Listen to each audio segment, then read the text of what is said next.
इंतज़ामिया लगता है अच्छा करने का सोच रही थी लेकिन सो गई।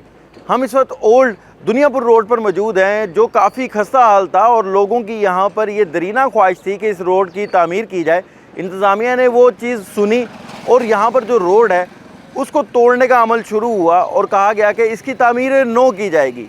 अभी तक रोड का मलबा जो है वो रोड पर ही मौजूद है, लेकिन 6 माह का अरसा गुजर गया। इंतज़ामिया शायद भूल गई है कि इस रोड की तामीर भी करनी है। इस रोड से आप मुजफ्फरगढ़ जा सकते हैं, भावलपुर जा सकते हैं और ये जो रोड है ये सिटी को भी जाके मिलाता है। तो ये काफ़ी ज़्यादा मुश्किलात का जो यहाँ पर लोग हैं वो शिकार हैं। खासतौर पर जो कारोबारी तबका है, जो इतराफ़ में कारोबारी लोग हैं, वो काफ़ी ज़्यादा परेशान है। उनका कहना है कि उनका कारोबार तबाह होकर रह गया है। 6 माह से यहाँ पर रोड का मलबा भी मौजूद है और रोड की खस्ता हाली के वजह से यहाँ पर आए रोज़ एक्सीडेंट और जो हादसात हैं वो भी रोनुमा हो रहे हैं और लोगों की जो इमलाक हैं, गाड़ियाँ हैं, वो भी तबाह हाल हो रही हैं। उसकी वजह से लोगों ने यहाँ से सफ़र करना छोड़ दिया है, जिसकी वजह से यहाँ पर जो इलाका मकीन है, जो कारोबारी हजरात है, वो काफ़ी ज़्यादा परेशान है और हुकूमत और इंतज़ामिया से यही कह रहे हैं कि आप अच्छा करने जा रहे थे, उस काम को मुकम्मल करें, इस रोड की तामीर मुकम्मल करें ताकि लोग जो इस वक्त अजियत का शिकार है वो अजियत से बच सके।